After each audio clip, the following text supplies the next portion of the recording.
Mga kastorya, magandang araw po sa inyong lahat mga kaibigan. Once again, bago po tayo magsimula ay ini-invite ko po kayong lahat na mag-like and mag-subscribe sa ating YouTube channel.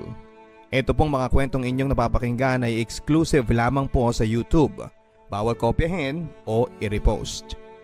At hindi lang po mga drama, kahit po mga video vlogs ay pinopost din po ng inyong papadudot. Ibig sabihin, pwede po kayong matawa, maaliw sa mga pang-araw-araw na ginagawa po ng inyong papadudot. May mga challenges, games at syempre mga drama na ating binabasa. Mga kaistorya, don't forget to share, like, post your comments at mag-subscribe sa aking YouTube channel. Huwag din kalimutan na pindutin ang notification bell para updated po kayo sa mga bagong post ng inyong papadudot. Every month ay pipili po tayo ng napakaswerteng sender natin na mananalo ng mga papremyo. Meron tayong 1,000 pesos na ibibigay sa ating lucky sender. All you have to do is to send your stories sa ating email address papadudutstories@gmail.com. Kung kayo po ay naiyak, nainis sa nangyari sa bida, huwag niyo pong i-dislike yung kanyang video. All you have to do is to like. Ang ibig sabihin po nun, na-appreciate po ninyo yung kanyang kwentong napagdaanan. Nang sa ganon, siya po ang may malaking tsansang manalo ng 1,000 pesos na pipiliin po natin every month. Papadudut Stories.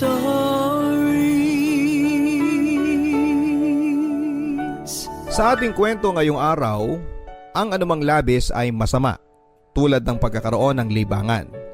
Hindi po sa lahat ng pagkakataon ang libangan ay nakakabuti, bagkus ay pwede pa itong maging dahilan ng pagkasira ng iyong buhay. Dear Papa Dudut, tawagin niyo po ako sa pangalang Lloyda, 33 years old at nagmamay-ari ng isang tindahan, kaya naman nagkaroon ako ng maraming oras para gawin ang pakikinig sa inyo via live streaming at YouTube. Tubong Bicol po ang aking ama, kaya naman doon na rin po ako isinilang at nanirahan. Pero sa edad na 11 ay napilitan po kaming tatlo na lumipat na rito sa Maynila for good dahil sa kagustuhan ng aking ina na siyang taga dito po talaga sa North Caloocan. Hindi ko makakalimutan ang araw na lumipat po kami ng Caloocan, Papa Dudut. Marami po kasi ang mga naging adjustments mula sa pagkakaroon ng mga bagong kaibigan, bagong eskwelahan at pakikisama din sa mga bagong kapitbahay. Lahat ng yan, Papa Dudut, ay ginawa ko mula nang tumungtong po kami dito sa North Caloocan. Si Papa naman ay wala ding nagawa, Papa Dudut, nang si Mama na ang nag-utos na umalis na kami sa Bicol. Galit na galit si Mama noon kay Papa. Naaalala ko pa nga kung paano siya sunduin ni Mama sa umpukan ng mga nagsasabong sa aming barangay Tupada. Wala ka na talagang kapag-apag-asa, demonyo ka. Buong maghapon ka na nga sa paghimas ng manok mo. Sinasamahan mo pa ng pagpirmi dito sa sabungan na to. Samantalang sa akin mo pa kinukupit yung pangsabong mo. Litanya ni Mama kay Papa noon. Natulala na lang si Papa noon sa sobrang pagkakapahiya nito sa mga kasugal niya sa Tupada. Madalas kasing inuungot lang ni Mama ang sentimiento niya kay Papa nang silang dalawa lamang. Pero marahil dahil napuno na si Mama, kaya nagawa niyang pagsisigawan at ipahiya si Papa noon.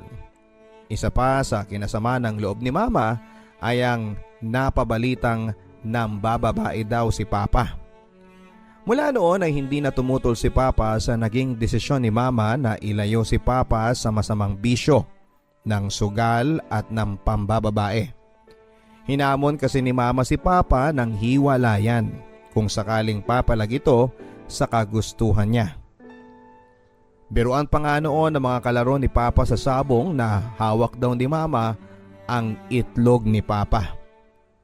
Mula noon ay sinumpa ko na ang pagsusugal, Papa Dudut.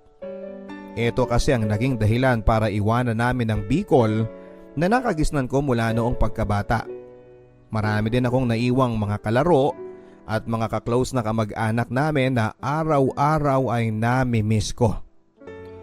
Hindi ako doktor pero masasabi kong nagkaroon ako ng trauma dahil sa sugal at bisyo ni Papa.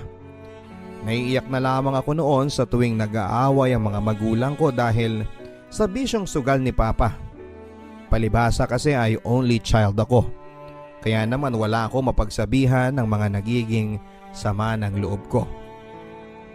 Kaya nga hindi ko akalain ng after ilang years at nang magdalaga na ako, Papa Dudut, ay magagawa ko palang ma-in love sa isang lalaki na may pagkakapareho sa ugali ni Papa. Ang pagkakalulong sa pagsusugal. Walang iba kung hindi si Eman. High school pa lamang ay crush ko na si Eman, Papa Dudut. Kahit pa marami itong bisyo. Nariyang tumataya at nagpapataya pa siya ng ending. Hindi lang yan. Kahit pa karera ng daga ay nabalitaan ko na nakikipus raw ito.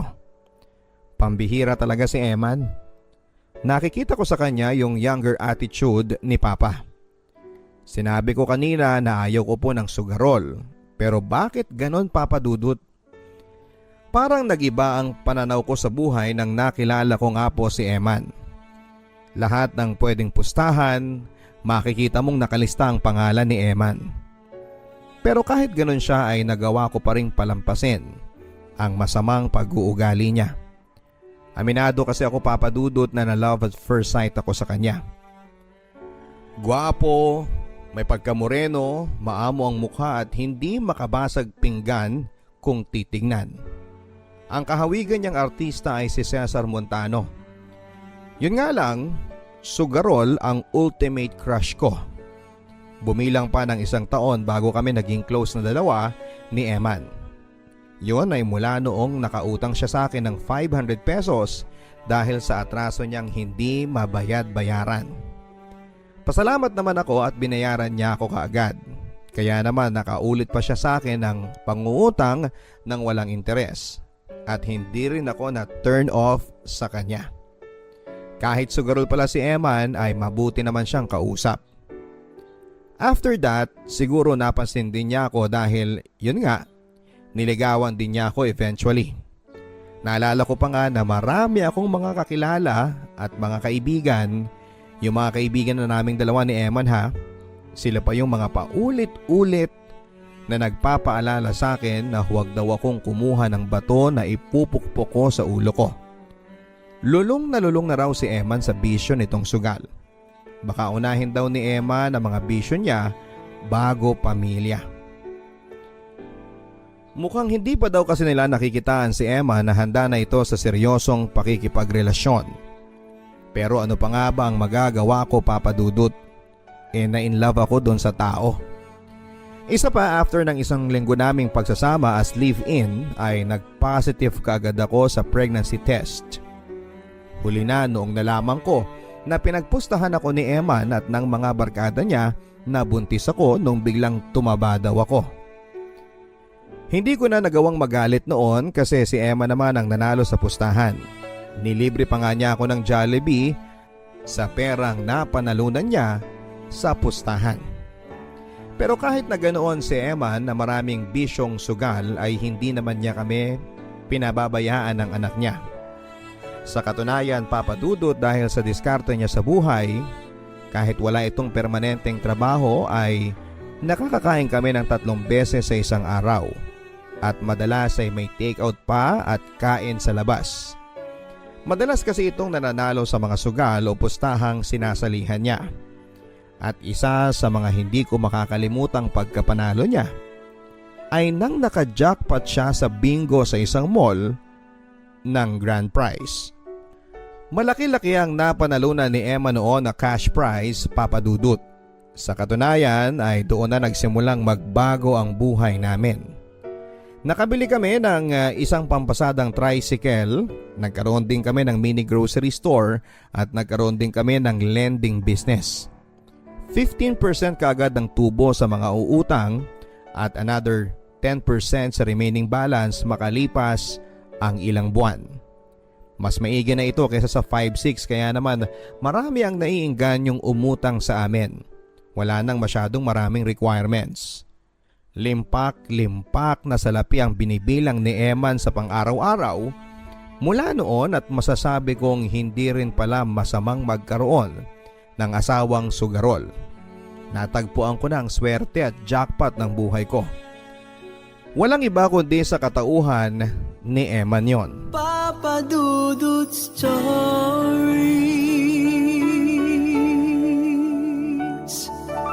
Pero habang tumatagal, ay may napansin akong kakaiba kay Eman Papadudut.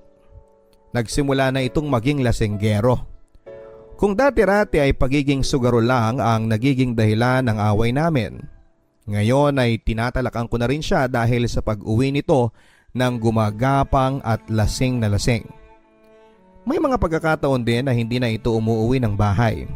Hanggang sa unti-unti na ring naubos ang pera namin sa bangko, na ibenta ko na rin ang pampasada naming tricycle. Sa mga pautang naman namin ni Eman ay wala na rin sa akin nagbabayad dahil sa tuwing sinisingil ko sila ay sinasabi nila na nakabayad na raw sila kay Eman. Etong si Eman, todo tanggi naman sa akin kung saan niya dinadala ang pera.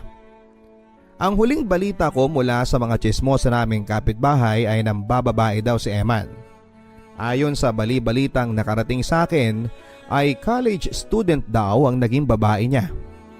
Bata, maganda, makinis at sexy daw at higit sa lahat ay mukha daw pera ang naging bagong chicks ni Eman.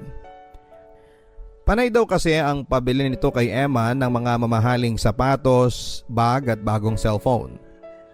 Nanggagalaiti ako nang nalaman ko mula sa number 1 na tsismosa naming kapitbahay ang ginagawang milagro ni Eman. Kaya pala halos maubos na ang kabuhayan namin dahil sa mga bagong bisyo ni Eman. Pero dahil sa wala akong matibay na ebidensya ay ako na mismo ang gumawa ng paraan, Papadudut, para mahuli ko sa akto si Eman. Tumaiming ako, Papadudut, na sundan siya isang araw sa magiging lakad nito. Ayon kay Eman ay i-extra lang daw siya sa kaibigan nitong jeepney driver dahil hindi ito makakapasada. Siya daw ang papalit sa manibela. Pero laking gulat ko na hindi jeep kundi taxi ang sinakyan ni Eman kasama ng babae niya. Sa loob ng isang motel sila dumiretso. Inabangan ko sila ng 3 oras hanggang sa paglabas ng motel na yon. Saka ko sila kinuyog na 2. Halos manghiram yung babae ng mukha sa aso sa ginawa ko sa kanyang pagsampal at pagsabunot. Si Emma naman ay pinalo ko ng batuta sa ulo na nakuha ko sa bewang ng guard ng motel. Kung may nakakuha siguro sa amin ng video noon ay malamang ay nag-viral pa kami dahil sa skandalong ginawa ko. Hindi ko makakalimutan ang araw na yon, Papadudut. Yun kasi ang araw na itinapon ni Emma ng lahat ng tiwala ko sa kanya. Halos maging bingi ako sa mga sinasabing masama sa kanya ng mga kaibigan namin. Nung pinili ko siyang pakisamahan at bigyan pa ng isang anak. Totoo nga, Papadudut, na naghanap lang ako ng malaking bato na ipupukpok ko sa ulo ko. Hindi lang ako ang labis na naapektuhan sa mga pangyayari, Papadudut. Kahit ang sarili kong anak ay walang ginawa kundi ang umiyak ng umiyak sa naging hiwalaya namin ng papa niya. Anak, huwag mo sanang isipin na kaya lang ako hindi pumapayag na dito tumira sa atin si papa mo kasi gusto ko lang siyang bigyan ng leksyon sa ginawa niyang panluloko sa ating dalawa. Umiiyak na paliwanag ko kay Abby, nag-iisang anak namin ni Eman. Nakatulala lang si Abby noon, naawa ako sa anak ko, Papadudut. Naaalala ko kasi ang sarili ko sa kanya noong kaidaran niya ako habang nakikita kong nag-aaway ang mga magulang ko dahil sa sugal at sa pagiging babaero ni Papa. Lumipas ang ilang linggo at masasabi ko na unti-unti na akong nakakapag-move on. Siguro dahil mas naging peaceful ang paligid ko noong nahinto na ang pagtala ko kay Eman. Habang naglilinis ako ng altar, ay may nakita akong papel sa ilalim ng Santo Niño. Isang scratch card yon, Papadudut. May naiwan pa pala dito sa bahay si Eman ng mga card na madalas niyang kiskisin. May paniniwala kasi si Eman na masweswertehin siya kung ilalagay muna niya overnight yung mga scratch card kay Santo Niño bago niya kiskisin. So ako naman, sinubukan ko ang swerte ko. Halos manlaki ang mga mata ko nang naka-jackpot ako ng 200,000 pesos sa card na yon. Mabaliw-baliw pa nga ako sa kakasigaw at sa kakatalon sa swerteng dumapo sa kamay ko. Hindi ko akalain, Papa Dudut, na ang kamalasang dinala sa akin ng sugal dahil sa pagsira nito ng pamilya ko ay siya rin palang magbibigay sa akin ng swerte at magbabalik sa akin ng pag-asa na makakapagbagong buhay pa ako kahit na wala na si Eman. Minabuti ko rin na isikreto kay Eman ang napanalunan niya. Total, ako naman ang kumiskis. Bayad niya sa akin yon mula sa mga sakit na pinaramdam niya sa akin. Papa Dudut, naranasan ko ng maging instant mayaman at maging instant pulubi. Kaya naman hindi ko na pinakawalan pa ang swerteng dumapo sa akin. Muli kong binuhay ang mini grocery ko na muntik nang magsara at sa awa ng Diyos ay napalago ko pa ito at nadagdagan na rin ng iba pang mga kabuhayan. Tulad ng water refilling station, computer shop, laundry shop at kung ano-ano pang shop. Wala na rin ako naging balita pa kay Eman. Basta ang alam ko ay sumama na ito sa batang kabit niya. May mga balitang nakarating sa akin na umano ay nahulihan pa daw sila ng kabit niya ng droga sa isang bypass operation. Hindi ko alam kung totoo yon o chismis lang, basta wala na akong pakialam sa kanya. Siyang sumira sa buhay niya dahil sa pagkakalulong niya sa maraming masamang bagay. Sa kasalukuyang panahon, Papa Dudut, ay madami pong mga lalaking nagpaparamdam sa akin.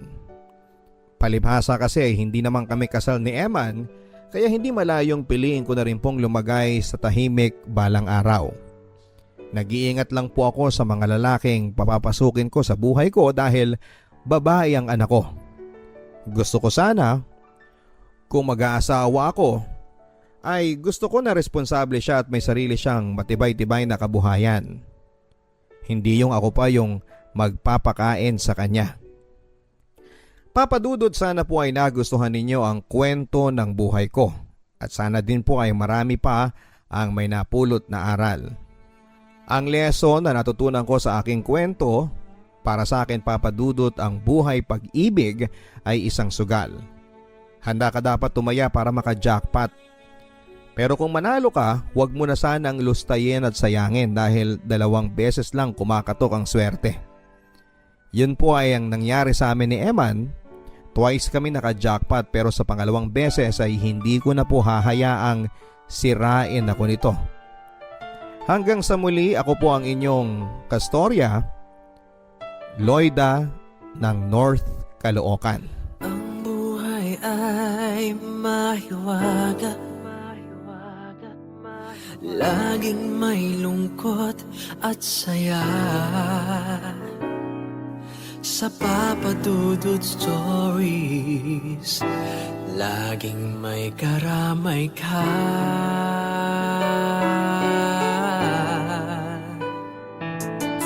Mga problemang kaibigan,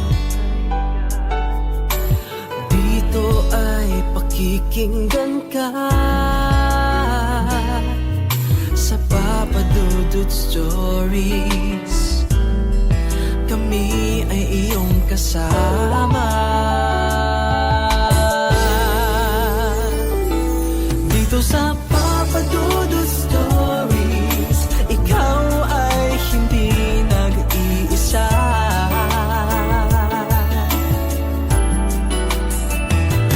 Dito sa Papa Dudut Stories, may nagmamahal sa'yo. Papa Dudut Stories, Papa Dudut Stories, Papa Dudut Stories.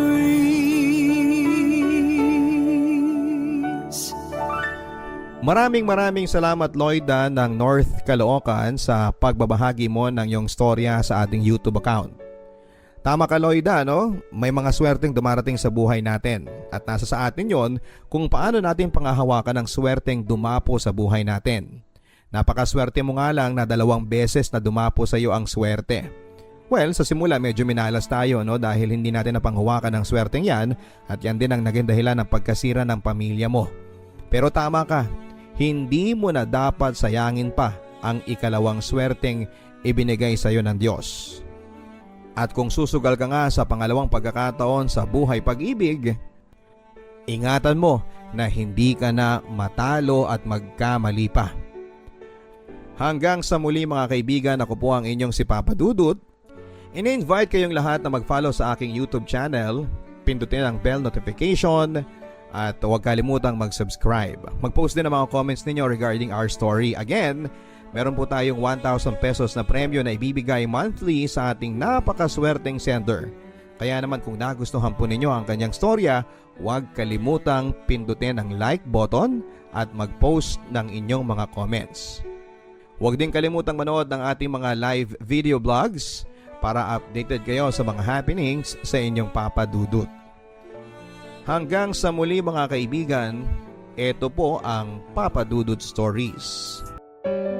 Magandang araw sa inyo mga kaibigan. Bago po tayo magpatuloy sa ating kwento ng pag-ibig dito po sa Papa Dudut Stories, huwag kakalimutan na mag-like, mag-share, mag-post ng comments at mag-subscribe sa aking YouTube channel.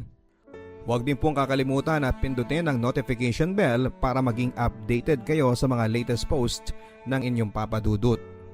Huwag din kalimutang panoorin ang ating mga video vlogs na may mga challenges, daily vlogs at kung ano-ano pang mga adventure ng inyong si Papa Dudut. At ngayong araw sa Papa Dudut Stories, Papa Dudut Stories.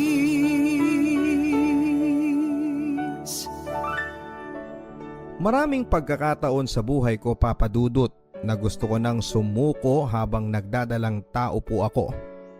Sa pakiramdam ko kasi Papa Dudut ay sobrang kinawawa ako ng taong labis kong minahal at pinagkatiwalaan. Pero magagawa pala akong paikutin. Yung akala mong taong tutulong sa'yo sa panahon ng krisis ang mas mauuna pa palang manloko sa'yo. Dear Papa Dudut, mga ka-stories, tawagin niyo po ako sa pangalang Teresa. Hindi ko po yan tunay na pangalan. Nababaitan lang po ako sa pangalang Teresa. Siguro dahil sa alam kong pangalan siya ni Mother Teresa. Hindi ko naman po sinasabing magkapareho kami ng ugali ni Mother Teresa, pero kung pagiging mapagpakumbaba at mapagbigay ay siguro ay papasa na ako kahit pasang awa. Yan ay kung pagbabatayan ang mga masalimuot na pinagdaanan ko sa buhay pag-ibig. Hayaan niyo pong simulan ko ang aking kwento ng buhay ko noong nag-aaral pa lamang ako sa kolehiyo. Hilig po naming magbabarkada at magkakaklase na dumaan muna sa malaking basketball court sa aming barangay sa tuwing uwian na. Gustong gusto ko po kasi na pinapanood na mag-practice at maglaro ng basketball ang mga varsity players sa aming barangay. Lalong lalo na si Brian. Tisoy, gwapo, malinis sa katawan at higit sa lahat ay pagkabango-bango pa rin niya kahit pawis na at malakas talaga ang karisma niya sa aming mga kababaihan at mga beki na rin. Kung sa kahawigan po sa artista ang pag-uusapan ay parang si Wendell Ramos po ang datingan niya. Mas pabatain mo lang ng konti Papa Dudut.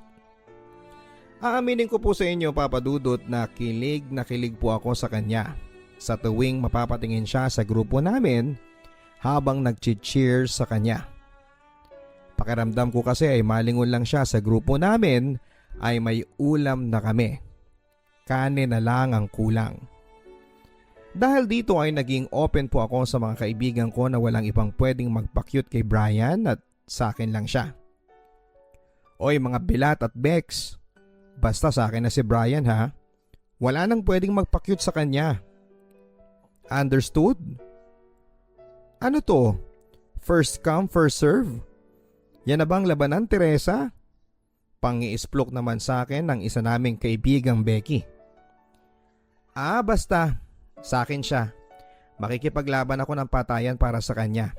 Walang ibang pwedeng makagalaw sa kanya, no? So ikaw lang ang pwedeng magpagalaw sa kanya. Natatawang hirit pa ni bakla, dahilan para sabay-sabay kaming magtawanan. Marahil marami sa mga judger ninyong listeners ang sasabihing sobrang landi ko noong dalaginding pa lamang ako, Papa Dudut. Well, opo ang isasagot ko. Ako na talaga ang nagbibigay ng motibo sa kanya. Para lang mapansin niya ako, Papa Dudut, ay nandyang nagpapalit ako ng sexy shorts kapag manonood na ako ng game niya.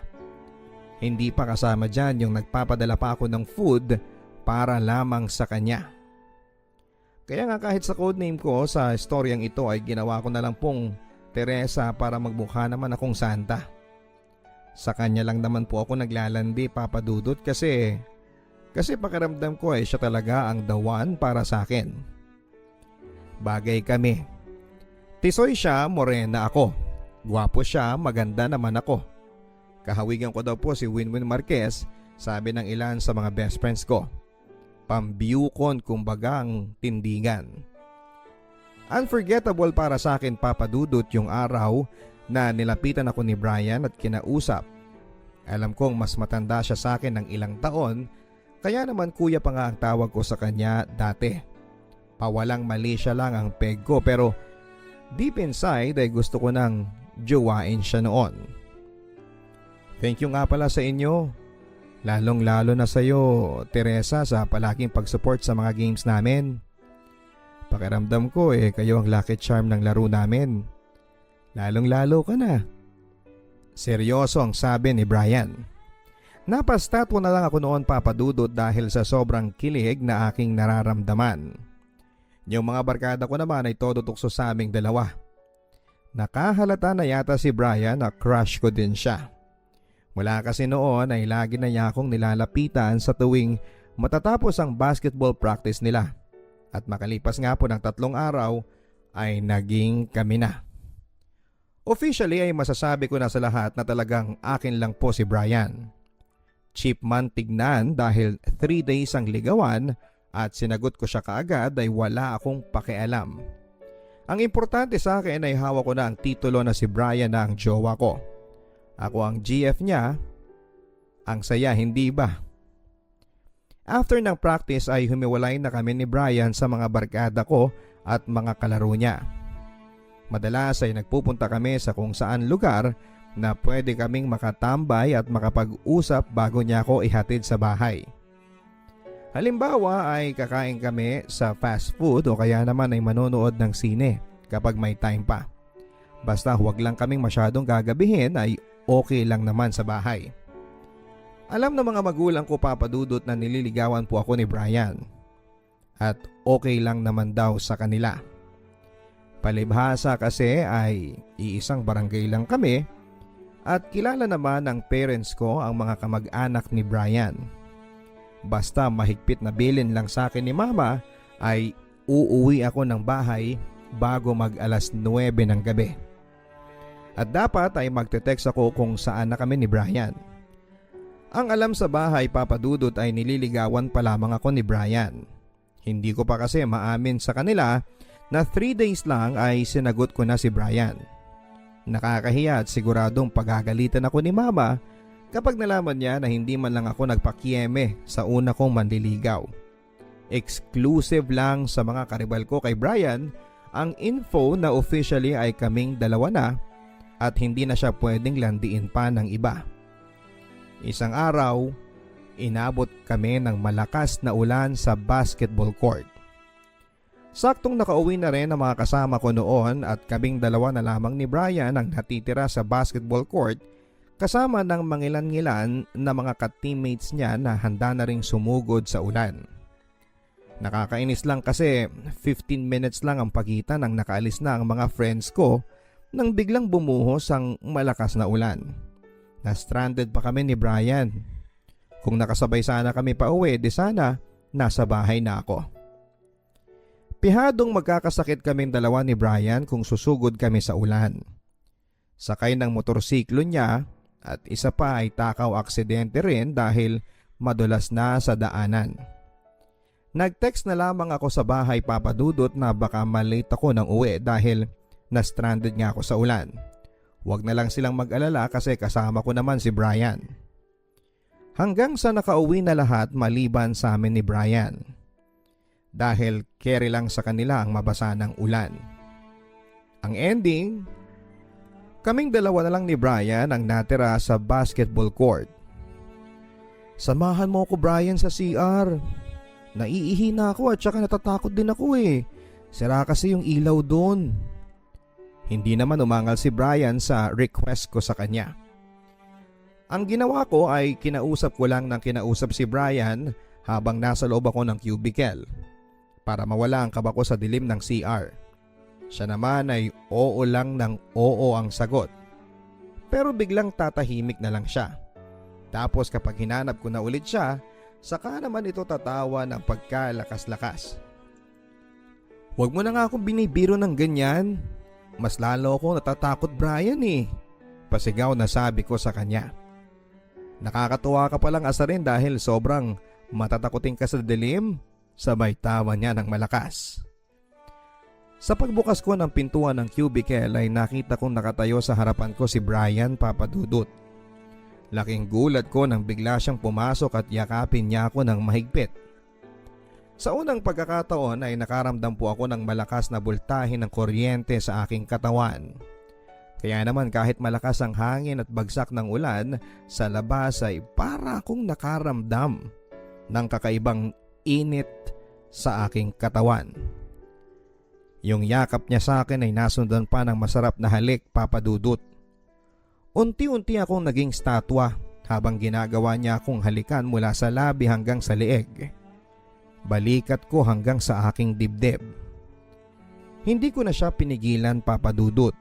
Nagpaubaya na lamang ako sa kanya na gawin sa akin ang mga bagay na nagpaparamdam sa akin ng saya at sarap. May nangyari sa aming dalawa sa loob ng cubicle ng madilim na CR. Hindi pala nakakatakot sa dilim papadudot basta kasama mo lang ang lalaking pinakamamahal mo. Todo-todo lamang ako sa pagpapaubaya sa kanya. Hanggang sa may magbukas ng pintuan ng CR papadudot. Huling-huli kami sa akto ni Mama na may ginagawang milagro. Para tuloy akong binuhusan ng malamig na tubig ulan matapos kong makita ang mga namimilog na mata ni Mama. Napalabas din kaagad si Mama habang nagmumura dahil sa mga nakita niya papadudot. Sobra ang pagkabigla niya. Sa katunayan ay nabitawan din niya ang mga dala niyang payong para sana sa akin ng mga sandaling yon. On the spot ay sinabi ni Mama sa aming dalawa ni Brian sa paglabas namin ng CR na ipapakasal niya kaming dalawa. Aaminin ko po sa inyo papadudot na hindi naman ako masyadong affected sa mga nangyari. Pwede mo ngang sabihin na ako lang yung pinakasal ng puwersahan na masaya pa. Kasi nga alam ko naman sa sarili ko na mahal ko si Brian. Mabuti na lang at graduating na rin ako sa college noon. 2-year course lang kasi ang kinuha ko sa college. After ng seremonyas ng kasal sa opisina ni Mayor ay tumira na kami ni Brian sa iisang bubong. Sa bahay ng nanay ni Brian. Pinagpatuloy pa rin ni Brian ang pagiging varsity ng basketball. Suportado naman kami ng nanay niya na nagtatrabaho noon sa Japan. Kaya financially ay nakakaluwag kami. Minsan sumasala ng padala ang mama niya pero nakakahingi naman ako ng tulong kina Mama kapag kinukulang. After 2 months ng pagsasama bilang mag-asawa ay nabuntis nga ako papadudot. Feeling alaga ako noon kay Brian. Excited na siya sa magiging anak namin. Sana daw ay maging baby boy para may kasama siya sa paglalaro ng basketball. Hindi nagbago ang pagiging malambing ni Brian. Same with yung hilig niya sa pagbabasketball. Araw-araw pa rin, parang basketball is life sa kanya. Pero mas okay na sa akin yung basketball ang pinagkakabalahan niya kesa makaisip pa siya ng mambabae. Maraming tournaments ang dinadayo ni Brian at ng mga kaliga niya para sa basketball, Papa Dudut. Lumalaban sila sa interbarangay at noong una ay nagagawa ko pang sumama para mag-cheer sa kanya tulad ng dati noong magjowa pa lamang kami. Pero nung lumaki na ang tiyan ko at hindi na ako makaangkas sa motorsiklo niya ay hindi na ako sumasama.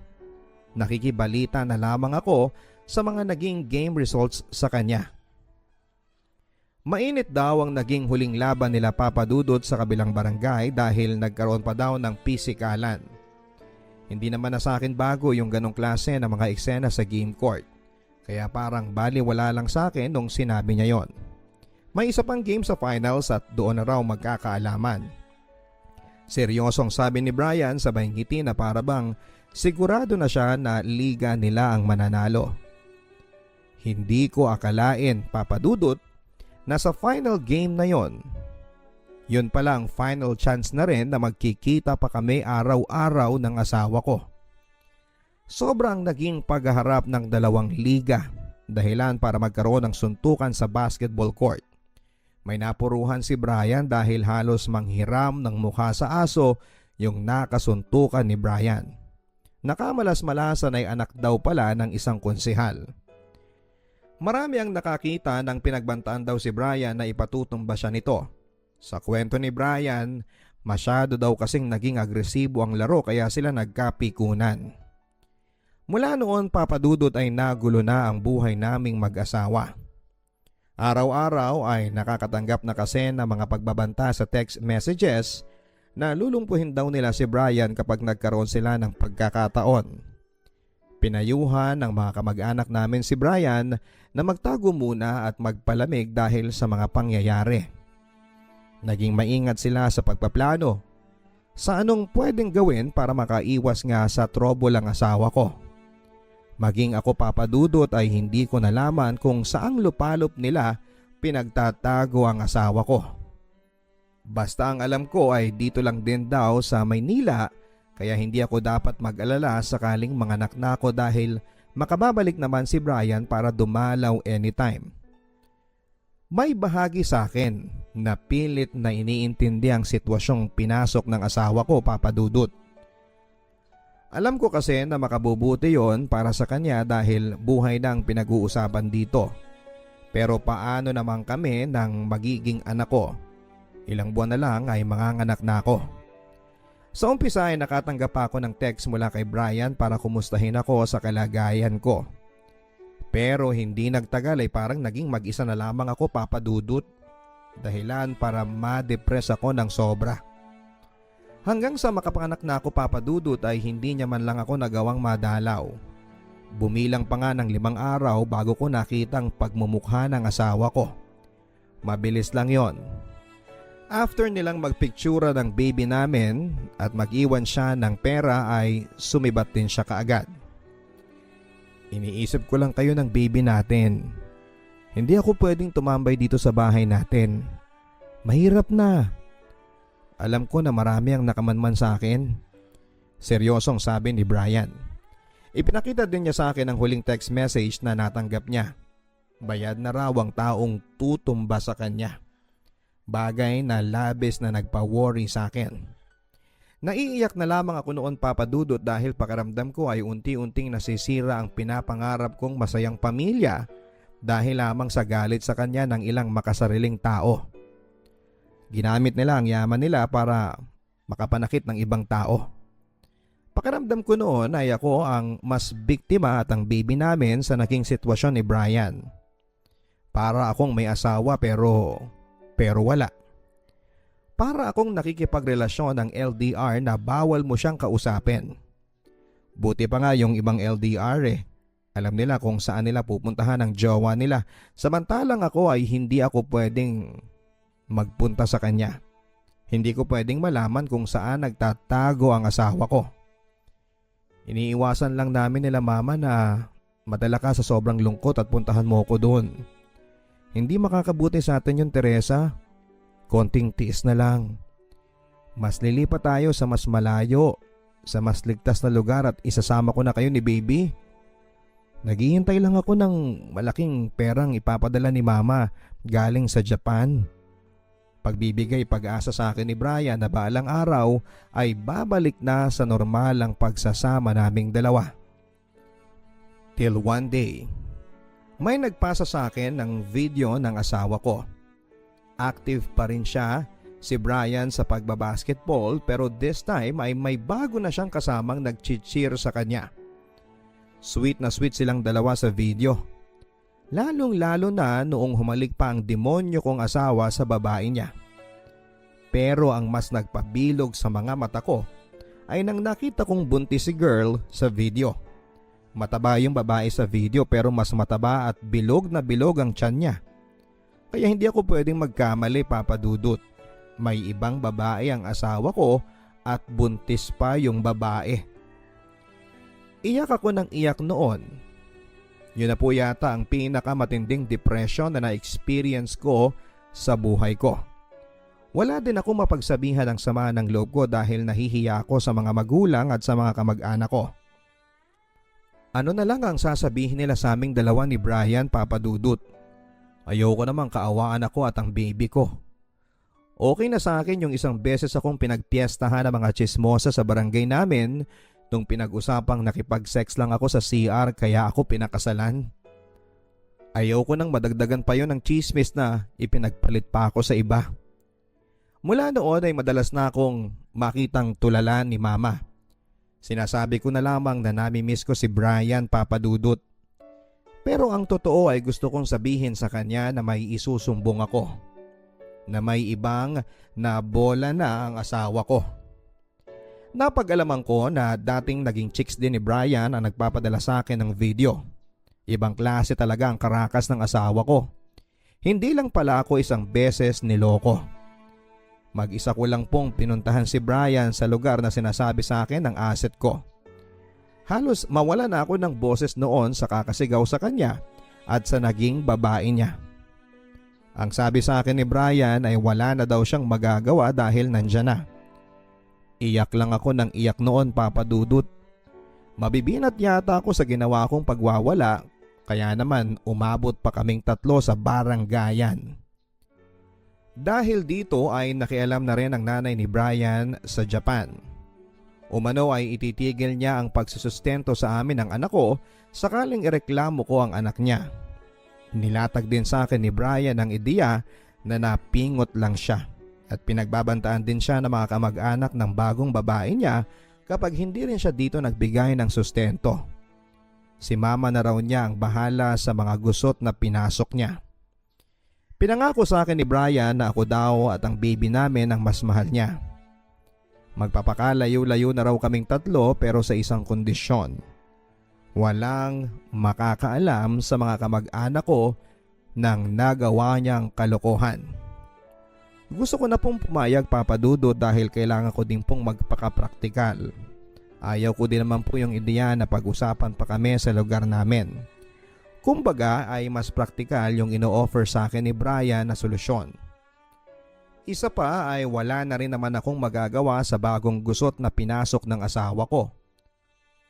Kundi ang pagtakpan na lang siya sa tulong na rin ng pera ng nanay niya. Ano po kaya ang mas tama kong gawin, Papa Dudut? Mapayuhan po sana ako ng inyong mga tagapakinig. Ang inyo pong ka-story, Teresa.